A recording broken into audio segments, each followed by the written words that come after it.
Do you believe in accountable love?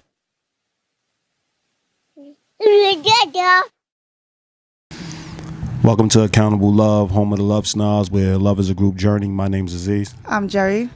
And today we have a guest. Y'all know her. This is the third time she's been on the podcast. Jasmine. Hi. We are all searching for stability. We are all looking for absolutes in humanity. But there are no absolutes. There's only accountable love. A love that says when you pick a partner and friend, they will show up with their daily best and you will give them your all as well. We all deserve love at its highest form.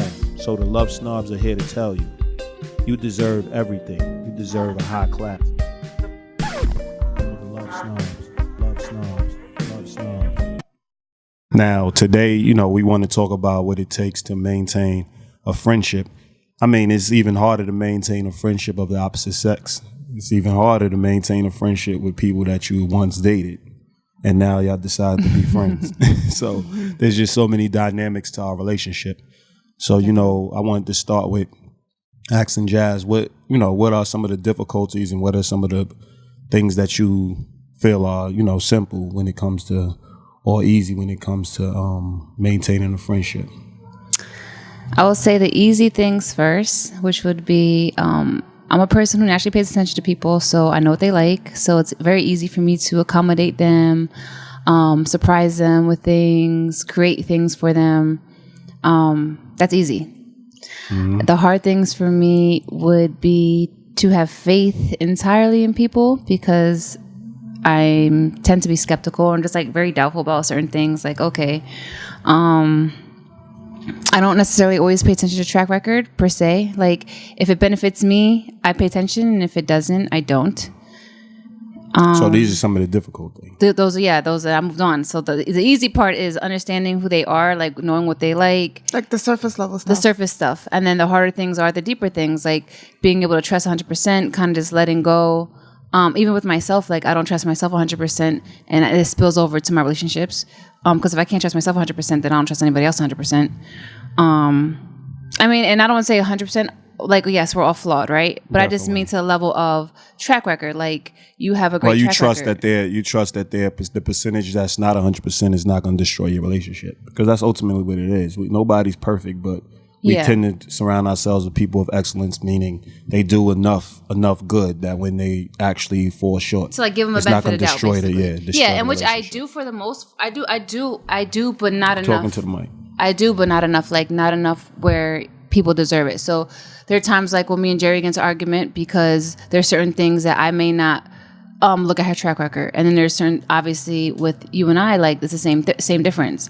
And Definitely. Then when you talk about opposite sex, so opposite sex, on top of the fact that we're exes, on top of the fact that we have a child, there's a lot of emotions tied. So you get the worst of the worst, even Definitely. Though you've been the best of the best. Definitely. So in that regard, it's hard. So it doesn't seem like I'm a good friend.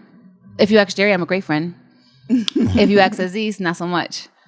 So, Well, I think the reason why I would say that Jasmine's a great friend to me, because being that we are women, we never dated. We don't ever get together. Right.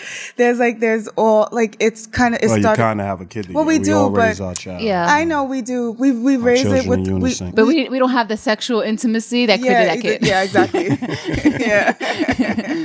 Yeah, exactly. We didn't exchange bodily fluids. So to clear up the rumors, we're not polygamous. Yes. Go ahead. So I think because we can relate to a lot of things, we tend to maybe be a little, we understand certain things, so we may be understanding a lot more. Sometimes it cripples us, mm-hmm. but a lot of times it's because we are women, we on the same page and we understand a lot. Mm-hmm. But I think that our biggest issue is that a lot of times we may have unresolved issues. Not a lot all the time, but not even unresolved issues.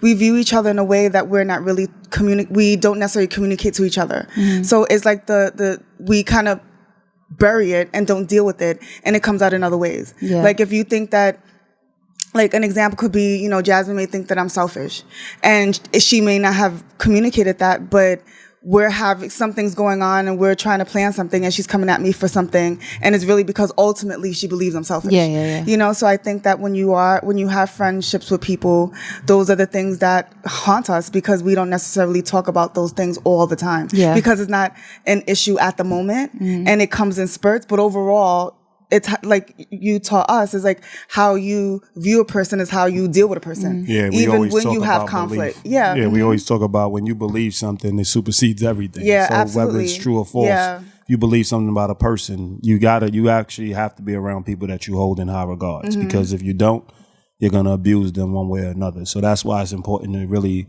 reflect on how you view a person overall, because if you can't give them your best, even if they're giving you their best, you're not going to really take it in. It's not going to be reciprocated because you doubt them as a whole. Yeah, it's the bottom line. You know what I mean? Like but we I always think, talk about. Yeah, I think the biggest thing, I wouldn't say it's a gender thing. You relate to her because it's a woman thing, but...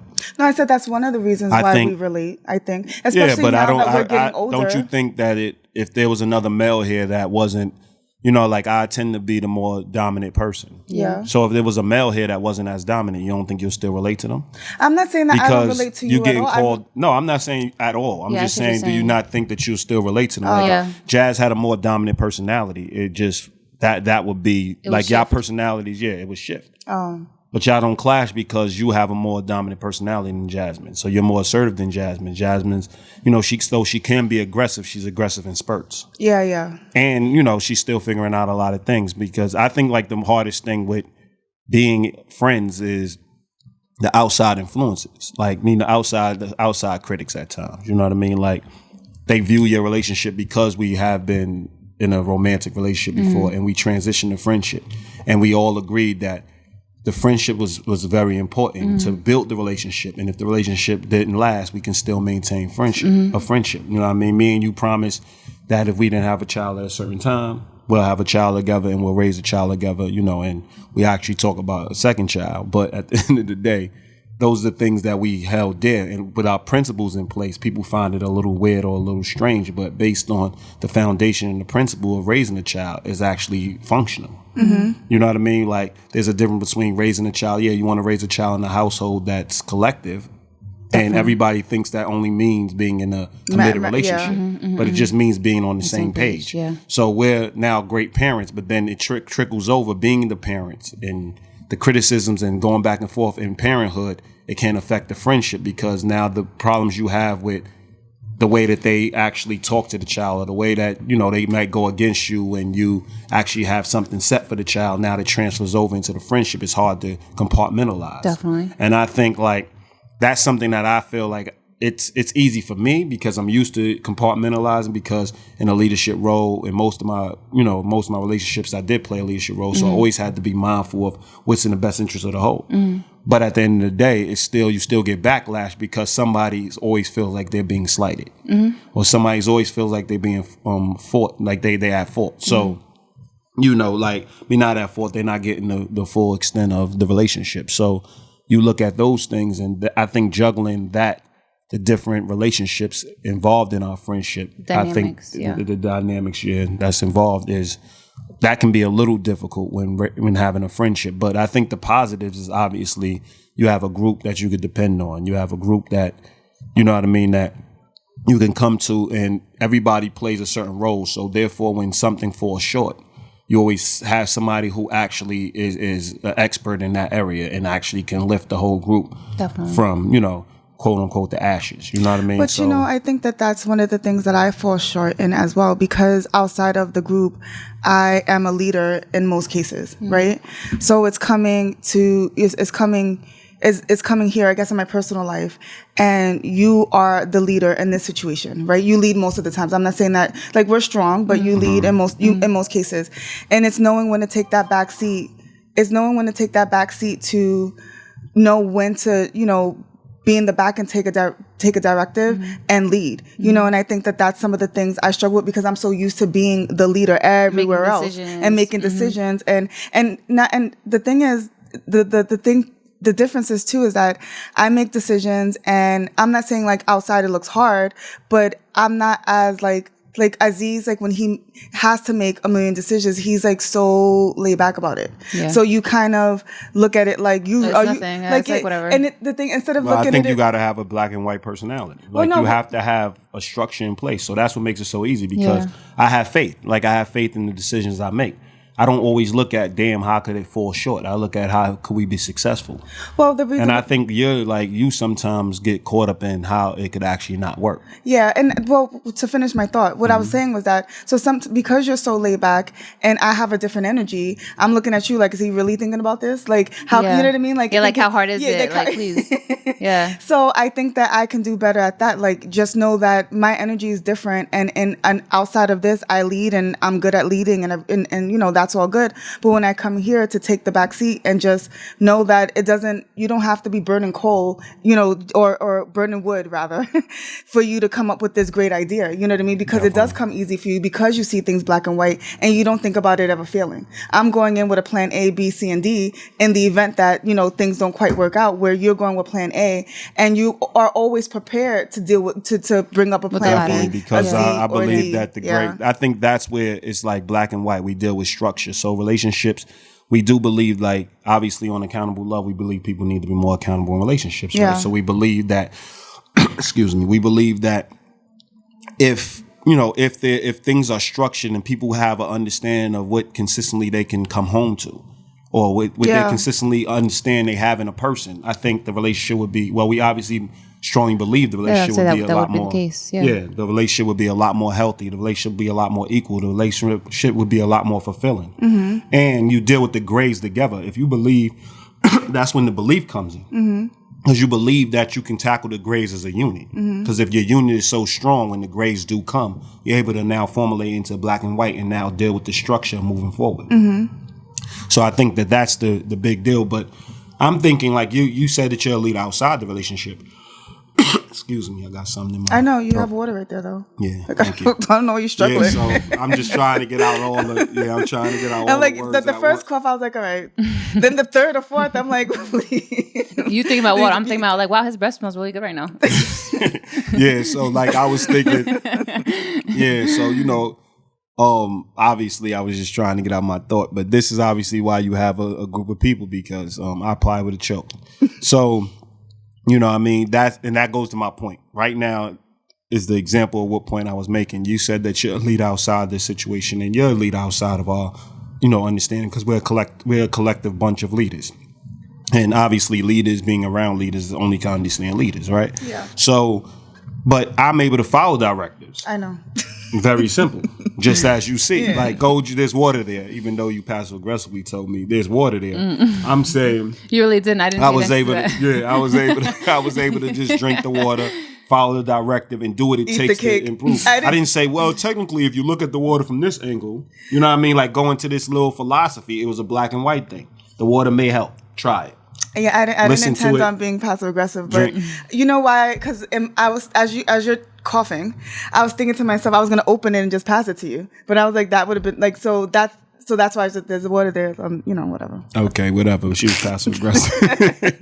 But at the end of the day, I think that's what it takes to build obviously the communication portion. Well, That's what we're there's so touching much. on. There's so much to touch on. I mean, even when we were talking about concept yesterday, and you were saying, like, as an example, like, I don't get concepts very well. So if I lack belief, like if I'm not 100% faithful, right? Mm-hmm. And if I don't get concepts, like there's so much more to friendships than we think there is. And we think that, I'm not even going to go into the cliche, like, I'm going to be ride or die, right? And my people's just treating me like crap. No, I'm not going to go into that. But I think in general, like we look at like, let's say culturally, we look at, we have things in common. Like those are surface things. You don't think about how much it actually takes. Our friendship is kind of like actual like it's a partnership. Mm-hmm. It's like everything. It's like else. everything Without else. the romance. Without the romance. And so it takes that much level of dedication, trust, Transparency, loyalty, vulnerability. Exactly. Yeah. And so when you think about that, you're thinking like, well, I mean, as he talks about all the time, like sometimes, he jokes about me and Jerry being in a lesbian relationship because of how we treat each other. But when I was younger, how we back each other. Yeah. But when I was younger, I had very similar relationships. In a sense of like just like how we kind of cared for each other, and that's a whole nother level of vulnerability and level of attachment. But But as for what I was saying, like, yeah, there's just so much you don't think about. You wouldn't think that as a person, because you don't necessarily grab concepts as well, that it's going to destroy your friendships. Definitely. But it does. But even just not even being vulnerable, like you and I, Jasmine, I was like, you and I, we haven't always been as close, right? No, it happened over the years. Like there were certain things that I didn't feel comfortable doing with you as you with me, because we kept that distance, because I never really had, like, I was the close friends that I did have, we grew up to, like my closest friend, we grew up together, so we had that innocence and we were vulnerable and we did all those things. We were close because we were young and, you know, we were not jaded at that moment. But and also, we're 7 years apart. Let's not forget that. We're 7 years apart. But as I got old, as I matured and we were around each other a lot more, got to know each other. Because I remember a time that we were around each other, but we didn't really know each other.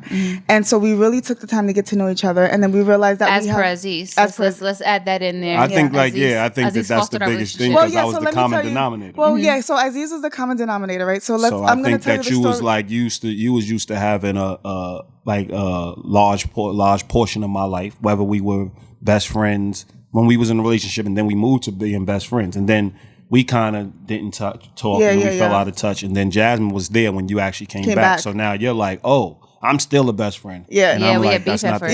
We did have beef. So that's not the case. So I don't even. So maybe bring up the chicken. It wasn't incident. even like it wasn't even a romantic so thing. that. You know what I'm saying? It wasn't even a romantic No, it wasn't. thing. No. You know what I mean? It was She's more very the possessive. Yeah, it was more of the like the role in I'm this big part of this person's life. Well, to be honest with you, Aziz always allowed me the luxury of jumping in and jumping out. Like honestly, like I would kind of fade back. Like I would kind of go off, do my own thing, come back, and you didn't really have anybody solid. Like you had the same people would be around. It would definitely, but it skipped the beat. You don't act like you wasn't like yeah, but I thought the platform was a little low. It was the platform.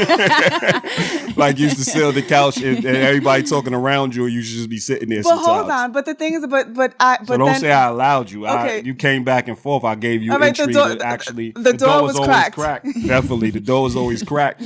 But yes, the door was always cracked. But if I came around and I was consistent, then I always kind of found my way back in that role. And then you came back from college with Jasmine, and then she never left. So I never really had that entry back in. So yeah, that was a little difficult because it was different. And then so it was hard to kind of like it was like trying to find where I fit. Yeah. And then you guys dated, then you guys broke up, then you guys became friends, and I still didn't get back. I was still on the low platform. And then I remember the time, and you have your chicken story, but I have my hospital story. We were all together, and Camille was in the hospital, and we were visiting her, and Aziz asked the question, would you hang out with Jerry? And Jasmine said no.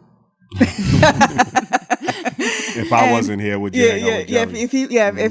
If Aziz wasn't present, would she hang out with me? She was like, no. And then Jasmine. Hold on, let's rewind that. I didn't say no. No, you was just like, think about it. You was just that no was think. Okay, so sorry. You have some luggage. I still have luggage. She just worked through it.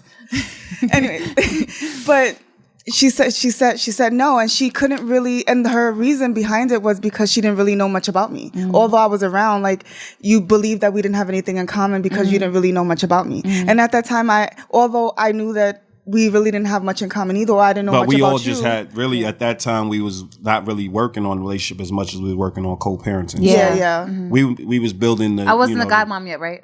Yeah, you were.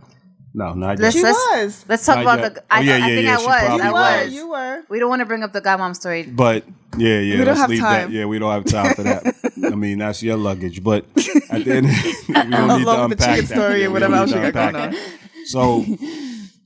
so I think that's what the dynamic was. Like, Jazz was actually my best friend at the time, and then you were, you was a person that I co-parented I was like a family member. Yeah, like a family member that baby I mother really baby mother. That I didn't really rock with too heavy. But we actually was in, we frequent the same circles. Yeah. You know what I mean? So it was one of those things. But I think that's a key point to it. I think a lot of people would have probably said yeah or maybe. Yeah. But I like the fact that that's what I think takes that's like the foundation of that our relationship. We are really strongly honest, like brutally honest with one another. And let's not even say brutal because it gets a bad rap, but we are honest. You can just say honest and leave it at that. Meaning you ask a question, we're going to give you the direct answer.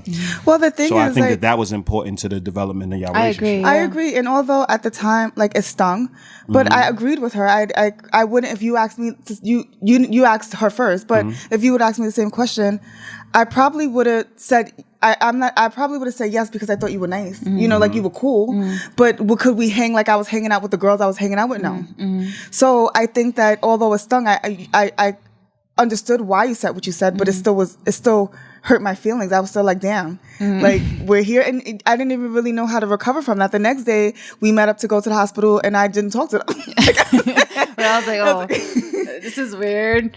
So, but I think that's the important thing. Hey, Jerry. Because let's be honest, we fall I was cold. We fall out of grace all the time. Yeah. We go through bouts where we're really not really at our best, and somebody needs to step up. Like, it's not saying that nobody's out without fault or people don't get checked on things. Yeah, like, or we don't you need need our time space. to. Yeah, huh? I said, or we don't need our space. Oh yeah, definitely. That's what I'm saying. But the thing is, without the honesty, every time we haven't been honest, it turned into something bigger. Yeah. Every time that we've been very honest about needing space, or very honest about what was going on with us, or very vulnerable about the things that going on, you felt the support. Yeah. So, like, a lot of people, like, I've noticed that people preach.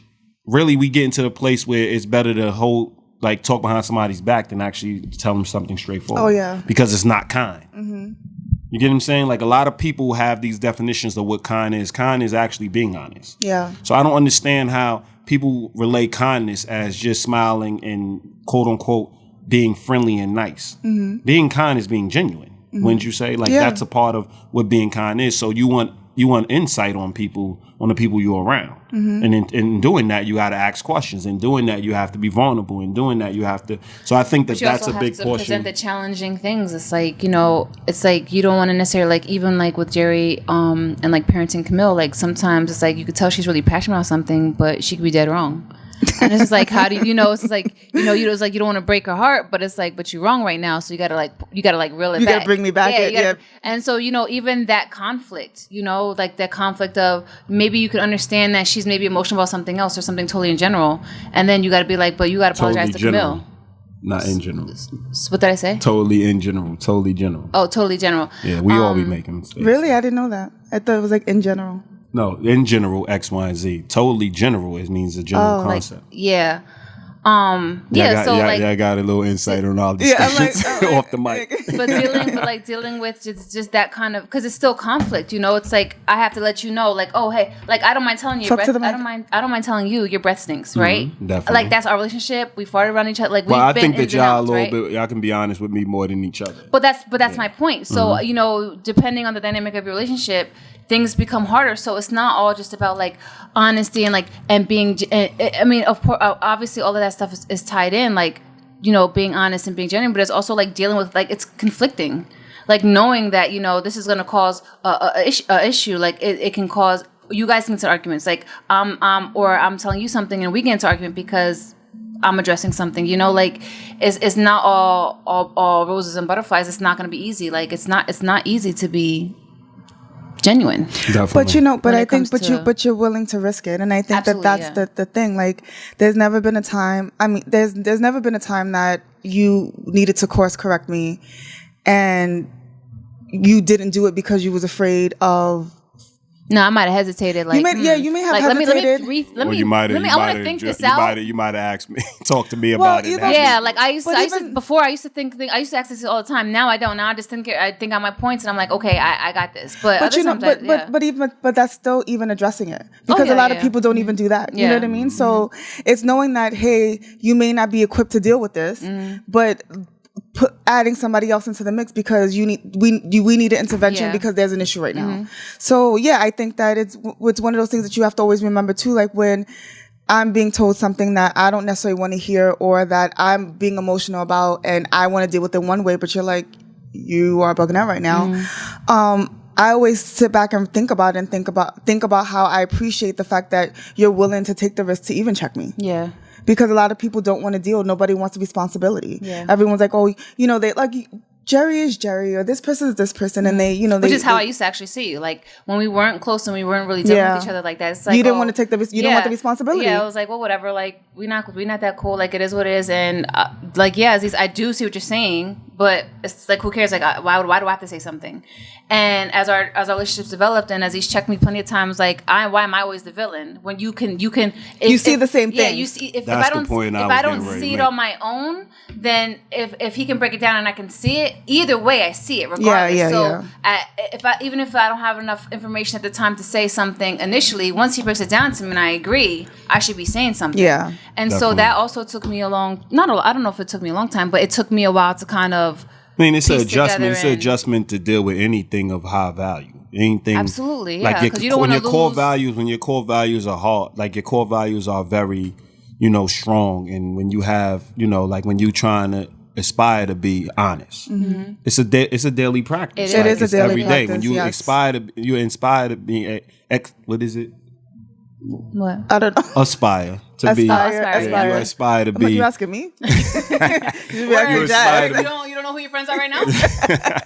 You aspire to be, trustworthy, and you aspire to be dedicated, and you aspire to be like. There's no days off. So like even from your job, in a job you even love, you probably need a little time off, and that's what a lot of people say. Like we're flawed, so we need time. But if you dedicated and you're devoted and you're trusting and you're honest and and that's your genuine core values, then you are comfortable working on those things every day. It's a lifestyle. Definitely. Yeah. And that's the difference. It doesn't necessarily feel like work, although it's maybe uncomfortable at times. Yeah. Definitely. It's never comfortable to break news to somebody that's not prepared to listen to hear it. Yeah.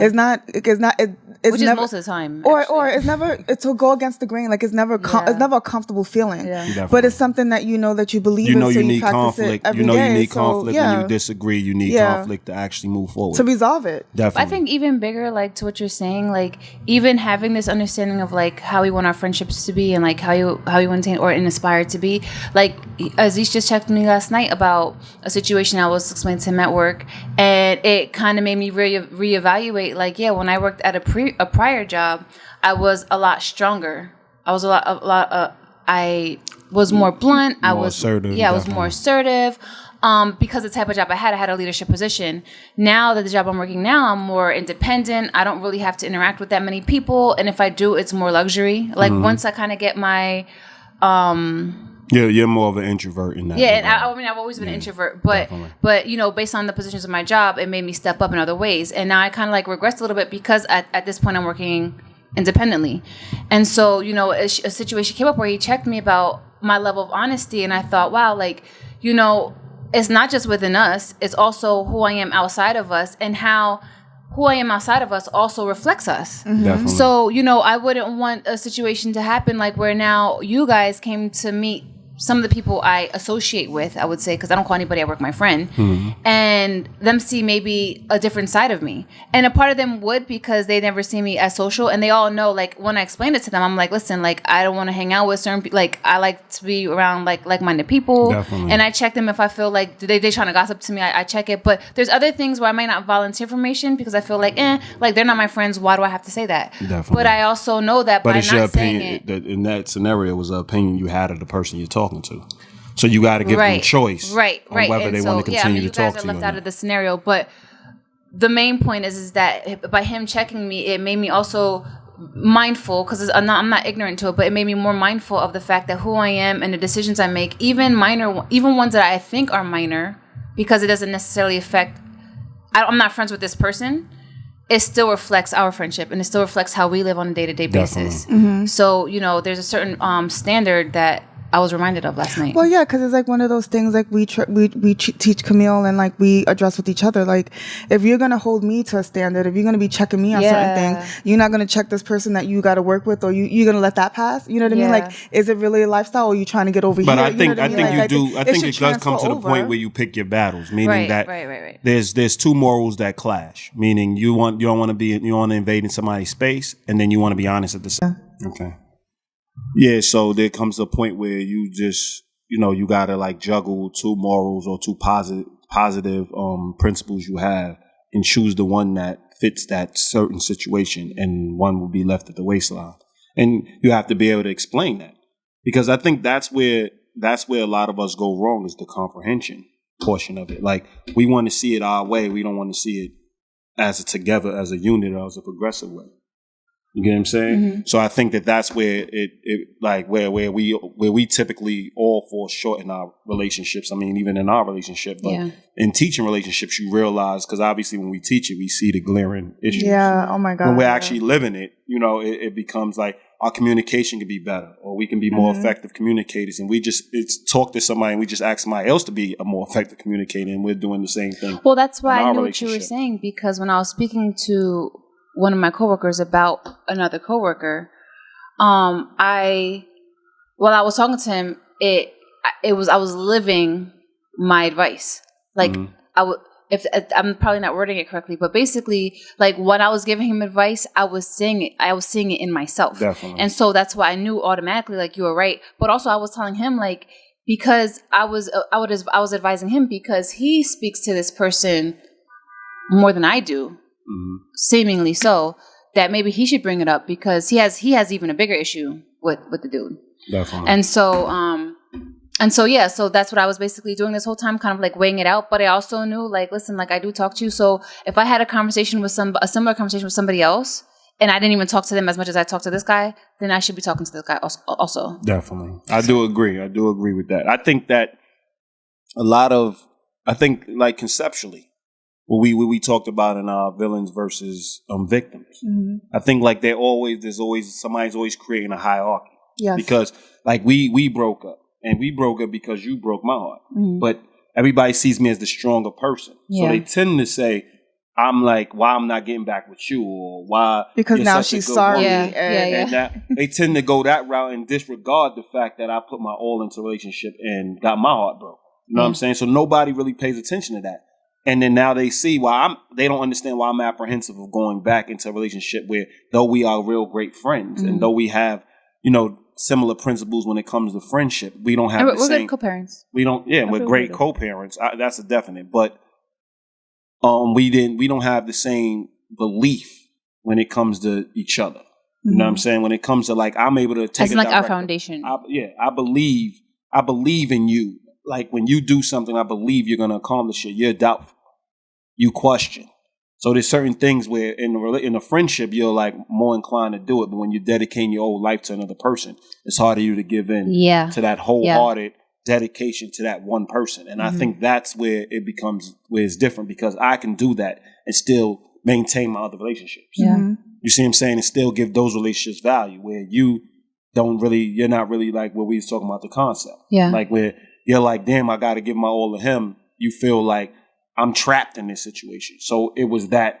And it's true, because I am an inspirational person. So it does make some people, like, whoever's not compatible with me, it does make them feel like it's always something. I'm motivating you to always be positive, always try to be better, best, always improve yourself. More consistent. And you like, I just want to chill. Yeah. Or I just want to lay back, but that laying back. It's more like, I just don't want as much conflict. Like, can we just get to a day without having to do Definitely. Then you go through that whole process. And I'm like, we're going to have those days, but we need to get on the same page first. Yeah. So I think like that. And I mean, obviously you was younger than me. I was older. So there was a lot of dynamics that we can now bring up. But the point is that villain versus, and they even did it with me and you. Mm-hmm. So like, you actually tapped out a lot faster, and I just pulled the cord. I just ripped the cord out. So I did break up with you, but technically it was inevitable. You get what I'm saying? So like, that's the thing. Like, I've always been serious about relationships. So everybody knows that. I've always been like, this is it. I made a person. I'm committed. This is it. I don't need marriage to say I'm committed to this person. But then when the person feels trapped in that relationship, or the person doesn't want to be there, I'm also a person that's not gonna, let's fight through something where you feel very uncomfortable with. Like, I'm going to also be your friend first and say, go find the thing that you really want. And I think that's what a lot of people don't see. Like, there was a lot of back and forth, like, figure out this and figure out that and then at some point you're like, I need to find a person that's in the same place I'm in. Yeah, your argument should have been, or your discussion should have been something else, something that dealt with you guys together and not dealing with like a personal issue, which I agree with. And I also agree, like, it's true. So even when I was I want to say studying Christianity when I was a Christian or whatever. I remember specifically there was a time in church and you were supposed to go get your, Communion. No, that's Catholic. Oh. No, but they do it sometimes too. It's like, but it's basically the body of Christ. Yeah, the body of Christ. You take, you eat a piece of bread, you drink the little wine, the juice or whatever, and you basically commit yourself. And I remember not doing it, and I'm saying like I'm good, like I'm not gonna go while everybody else was going, because there was a part of me, a very conscious part that said, I don't want to do that. Like if I want to do something one day, and it doesn't necessarily go with this, like I want to have the freedom to do that and not be tied down. And I believe that was around the same time that I had met you, but it wasn't because of you. Definitely. It wasn't say, well, I want to be with Aziz, so I'm not going to take this. No. It was like, I'm not ready to sit here and like literally dedicate my whole entire life and really not know what I want yet. Like I'm unsure, even though I literally claimed Christianity for a large part of like my entire life. I think you was being genuine to who you was trying to become. Like you didn't want to commit to something that you didn't fall short. Even though like I literally was in school, I wouldn't let boys in my room unless the door was open. I was reading the Bible every day at night. Like I was doing all types. I mean, going to church. I think it was that structure that kind of made us, put us in because we, you serious about I agree. Your I don't regret that time in my life, but it was a key moment for me that I realized. When we talk about like me not having faith and me not committing and me not being able to sacrifice, also me not being a dreamer, like I'm a very safe person when it comes. I do take risks. I've taken many risks, but not often to put myself in a bad situation. I always take risks to improve myself. And so, but sometimes in a way, you don't also take the risk to improve yourself that may put you in a bad situation. Like sometimes you have to gamble it all. Yeah. I've never. I think that's where I've done it with you. That's where our divide is. That's where our divide is. But you didn't. Like you did it. But I didn't. Yeah, right. You kind of had a backup plan where I now gambled with you 100%. Like there was no backup plan because I believed that was the plan. Yeah. See, I really strongly believe like to do anything great in this world, in a relationship, all relationships you're in, it should be great. Mm-hmm. You have to dedicate everything you have to those relationships and see what they actually bring. But I also, because when they fall short, then you can walk away knowing you gave it your all. Yeah, I agree. You know what I mean? But I also think too, what's important while we're talking about friendship and being around people that are like-minded and can improve. Like you can improve me, and you've improved me in some ways. You improved me in some ways. But there's also a part where you want validation. Right, to show like, hey, with the improvement, of the improvement, and I know that it doesn't hurt me and Jerry as much because I feel like we're kind of equal, and although she's better than me in some things, I'm better than her in other things, so we kind of complement each other. With Aziz, he's kind of there's no competition. Yeah, that's the one. And I know you. Go ahead. Okay, I could touch on that when you're done. All right, and so. And so with Aziz, he sets a high standard, and I admire him almost everything about him. I pretty much admire, but because I've yet to maintain or obtain, I should say, the qualities he has, I'm always like trying to race for it to kind of get some kind of validation, and I start to resent you. Mm-hmm. And again, these are things that you don't think about in a friendship. Like you think about jealousy, like a girl is getting like Jerry. Most men that I might be interested in are probably going to talk to Jerry because she's thicker, right? So there's things like I can be considered white cultured sometimes, like the way I look. People never know, right? But I've never felt jealous or resentful because of that. It was just kind of like that's something I know. It is what it is, and hey. But with Aziz, I value your attributes at a higher level, and I wish I could have them. Although I know I can, it's been harder for me because my focus has been on other things in my life, trying to understand myself in other ways. Mm-hmm. And it takes away from my ability to work on those things because now I have all these insecurities I'm fighting with and all these other things. And then I start to resent you. So again, it's a big part of friendship that you don't necessarily think you have to worry about or apply or be mindful of, but it destroys us almost every day. Well, yeah, because he becomes like the father figure instead of the friend. Yes. Because Aziz is really good at making sure that there's a leak in the tire and he's gonna put the patch on before he has to replace the whole tire. I know it is. Besides my weight loss ones, we got that. Besides Soul Cycle, we have that one. But that's basically. And if I had to if I had to describe what you do, that's essentially what you do. So before it becomes this big ordeal, you're addressing it. And at the time that you're addressing it, we're looking at it like, it's really not that serious. I slipped up this one time. And you're like, no. It's not just the one slip up. It's the way that you're thinking about things. Definitely. And I think that, and because you bring up those things that we're not even conscious of all the time, it becomes this reminder that, like, you catch it. So, and we're around each other because we want to be better, right? So it's not like you're giving us unsolicited advice and we're like, why the hell do you care so much? Yeah, like get off my back. Yeah, like these are the things that we signed up for. But when it's happening constantly, you're just like, what the fuck? Yeah. And you don't necessarily like, how can I be this fucked up? Like, you start to think of it, internalize it, like negative, like, damn, like, so I'm not consistent. I'm kind of a liar because I didn't mention something, and you start thinking like, oh, he's just exaggerating. Like, it's nah. I can't be this crazy. He's exaggerating. I just think like then the ego kind of goes into over gear, and you're like overdrive, over gear. I don't drive, obviously. It goes into overdrive, and you start to think like, well, damn, like if I'm not, it's for different. Like it's kind of like, well, if I can't do this right, then why the hell am I around?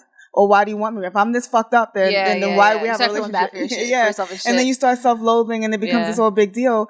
But it becomes more about you than about the person and that's when you become the villain. And become the victim. and all you need to do is address the small issue, because once a person stops talking to you, then the relationship is over. Definitely. So the fact that the person is willing to have the conversation is a sign that they still want to work toward it, and which is what I have to remind myself, you have to remind yourself at times, because it becomes one of those things that you're tired of hearing the same shit. But and you're also tired of repeating the same shit. Like, I'm sorry. But he's also tired of even seeing the same shit. So it's like, we mad at him, he's upset with us. He's like, why? Y'all should be mad at yourself. Yeah, exactly. Like, so it's one of those things that you don't, when you think of friendship, most people, when they talk about friendships, it's very surface level, and they don't want to put in the time, they don't want to put in the energy, they don't want to fight, they don't want to argue. Or they put in the time when somebody's already in a car crash. Or they put in the time when somebody has cancer, and they put in the time, like, so they can now say, oh, when somebody got shot. They put in the time, like, when the person's already getting evicted. Mm-hmm. We're like, why did you wait till the person got evicted? Word. When you could have actually had a discussion and helped them and prevented it. So now you come to me when you're already being evicted, and I got to come up with a lump sum of money to help you. When I could have came up with when you was behind in 1 month's rent. Definitely, I could have came up with the information, and I could have came up with the money. I could have came up with some information that you could have used to actually get a better job or better means of support or whatever the case is. But that's the thing that people don't get. It's maintenance. Mm-hmm. People disregard the maintenance of a relationship. So when there's a big issue, or when somebody's melting down and they are now telling you 1,000 things that they feel about you, now you're feeling some type of way, and you're feeling betrayed. That's because like all these things is coming out. But really, it's how we groom our relationships. We don't groom them for the maintenance. We don't groom them for the having a good time maintaining the relationship. Because you go, like, how many people you see on Instagram, they out at a dinner? Why can't you talk about real stuff at that dinner? Mm-hmm. Like, why is it not fun to, like, you and your friends half the time don't touch base, because most times people aren't as tight-knitted as us. So they don't touch base for, weeks at a time, and then they meet up, girl trip or whatever, and they don't really talk about the raw issues. Mm-hmm. So here they find out this person's leaving their husband, and then they find out this person's, this person's cheated on their wife a couple of times, and they thought this person was like this honorable person, and then there's been secrets that's in the house, and then they've been told that they're not supposed to talk outside their house to their friends. And there's just so many dynamics of so many codes that are just destroying our relationships, when it's about maintenance. It's about keeping people in the loop of what's going on with you on a daily basis, if you're real close friends. Well, it's even the sick idea of keep your friends closer, and your enemies closer. Definitely. Like, it's like this thing that mentality. That you guys are supposed to, or business mentality. Like look like, appear to be getting along or really cool, but you guys are looking over each other's shoulders, making sure that one is not trying to slice the other one. And that's when you were saying what you were saying about when you were just talking, I would just want to point out that that's the one thing that I appreciate about our relationship in general, is that there's no cattiness. That's what I love about a relationship. Like, you're attractive, I'm attractive. We both are attractive in different ways. You're gonna, and it's never a competition. I want to see you look your best. You want me to look my best. You want me to be my best. I want you to be your best. So in every area of your life, like, we want, every area, like, we want each other. Now you get to see the just of our relationship. In every area, we want each other to succeed. I'm having a moment. You're rubbing your shoulder. I need you here. I need to put him first. But that's the one thing that I appreciate about our relationship, hands down. And to be able to do that at the age that I'm at, and because I'm 7 years older than you. Say it a little louder. At the age that I'm at, like, it's refreshing and it's nice, and I would advise for everyone to have that relationship with whatever female that they're around, because it would do nothing but take you to the place where you need to be. Definitely. There's enough people in this world that's going to try to cut you down. Yeah. No, I'm saying there's enough people in the world for everybody to eat. Oh, you know what I mean? Right, for everybody. I was like, well, I'm like chop you down. Like, a man that wants you, and a man that wants you, y'all each can find a man that wants y'all. And I can find, like, those are things that are big. And when you see the cattiness and you need somebody to intervene, like, people don't be scared to have a third party. Like, a lot of people just want to mind their business. You know what I mean? A lot of people want to, let's just deal with this in the house, and let's just deal with this in-house. It's good to have an extra set of ears, because therefore, you about resolving the issue. So, they always say, like, a lot of black people don't like therapy. But if you have a great person that's in your circle, that can be your therapist. You just need an extra set of ears. That's going to be impartial and that's going to do what's best for the group. And a lot of people, which is what you are. Okay. A lot of then you give me the cat rub. I know the cat rub. And I hate that. I'm being a hypocrite because I don't like to be pet. You hate it. Yeah, that's the shit. I hate being pet. You almost chewed my brother's head off when he pet me. Yeah. So you go and do. That's what I'm saying. Jerry can do what she wants, when she wants, how she wants, and then you gotta always hold her accountable. And she's mad, you're holding her accountable. All right. So at times, you know what I mean? Like, we all we're on accountable love, and I'm not saying, like, and when we are talking, we gotta keep in mind that we hold each other in high regard. So we're just talking about how we treat one another. We're not talking about who we are in the world. So I think that's another thing that where people fall short and where people don't get an understanding and a clear understanding when their friend is checking them about something.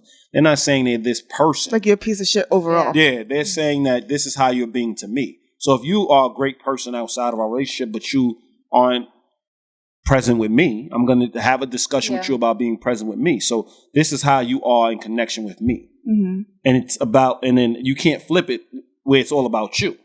Again, we're talking about me. So I think that's where a lot of people's communication, a lot of people's trust, a lot of people, like you said earlier, you have to trust yourself. Yes, that was a good point. You have to have a great trust of yourself so you can have people around you that you can actually trust. Because when you trust yourself, you can hold yourself in high regard. Definitely. So therefore you attract people that hold themselves in high regard. And you don't have to always run around like the worst type of person is an insecure person. Yes. Because they drain the whole relationship. Yeah. But the chip comes from insecurity. So they gain the whole relationship. Like me and my son. And then you have like the, No, but I'm just saying, like, the chip where you don't trust yourself enough to make good decisions. So therefore you're real standoffish. Right. You kind of, you're guarded. Or like you made tough bad decisions before. And now you just like, everybody got to pay for it. Yeah, you hold this badge of honor. Like, people have to work and prove stuff to me. Like, you obviously made the decisions. They obviously were bad decisions. So you just got to become a better decision maker. But what I was going to say is I was watching Wreck-It Ralph with my son. With my son. Wreck-It Ralph took over the internet, whatever, wrecked the internet. Wreck-It Ralph. Broke the internet or whatever it's called. This Wreck-It. I'm like, Wreck-It. Wreck-It Ralph. So and they cloned to give a virus to this particular game. They cloned the insecurities, and it clicked. Like, that is the biggest thing. Like, insecurities are viruses. Yes, that's true. That destroy the relationship. That's a good. I know, because you was worried about the name. That's it. Well, I think correction is correction. She got it correct. I know, but I'm saying. Walking around saying Ratchet Ralph. But I'm saying that you see that's been the shortcomings to all my relationships. Like, being around insecure people and not being able to say what I want, when I want, how I want, and us understand that everything is about our communication, understand who we are. our identities within a relationship and maintaining that. Like when you came in, you knew I was a blunt, straightforward person. Yes. So you have to understand that that's going to apply to me because I owe that. That's a badge of honor. Yeah. Like I don't look at that as something. But again, that I admire it too. It's just, again, and this is, not the cliche, no one's perfect, not to bring any of that stuff up, but it's kind of like, when it hits you. It's not about perfection, it's about standard. Yeah, and it's like when it hits you, it's not okay, but when it's fine with everybody else, it's, it's somewhat of a hypocrite, honestly. Definitely. It's just harder to deal with, I think. It's just. But before we sign off, I think that one of the things that we could give our viewers is what would just list out like the things that in one sentence, I guess, list out what are some of the things that will maintain a healthy relationship. I mean, I think you can't go wrong with our 4 principles: dedication, devotion, trust, and honesty. Mm-hmm. If you have all 4 of those things, how could your relationship go wrong? Because I think that yes, that's great, right? But conceptually, for people who like it, like myself, it dives in deeper when you think about knowing who you're dealing with. Definitely. Well, yeah, but those are the layers. But those are the different layers. Yeah. I know that, but what I'm saying is, just by saying it so general like that, like I'm listening to your podcast right now, I'm like, well, I can't conceptualize. I think if you look up dedication, you're able to see what it takes to be dedicated. When you look up devotion, you understand what it takes to be devoted. When you look up, so it's like everything can't be spelled out. We try to spell out as many things, but we only have like an hour. I know. We only have 50 minutes. So there's certain things that people are going to have to do homework, or they're going to have the discussion with us in the comments. That's why we always encourage people to join the discussion. But because we want to have these discussions. We want to have those questions answered. We want you to be thinking, because that's what it's all about. It's all about provoking thought. And then now you have the discussion, and now you're enhancing, because love is a group journey. That's what we mean. Love is a group journey, so it starts with communication. It starts with the discussion. And then we're building towards a stronger understanding of what love is, a stronger connection of what love is. So it's good that you did have those ideas, because it's true. We can't spell it out for every viewer. Yeah. But the thing is, we have or a listener. We have the listeners and the viewers because we want them to actually engage in the discussion. And throughout podcast, you address these things. Definitely. And we have the discussion, and then they actually give us topics, and then we keep talking about these things. Yeah. So our podcast is about accountable love and spreading accountable love. And a part of accountability is asking the hard question, is asking for the hard answers, is challenging even the host of Accountable Love to make sure that they're giving all the information they could possibly give, or they are as good as they can be. You know what I mean? But on that note, my name's Aziz. I'm Jerry. I'm Jasmine. And this is Accountable Love. Join the discussion.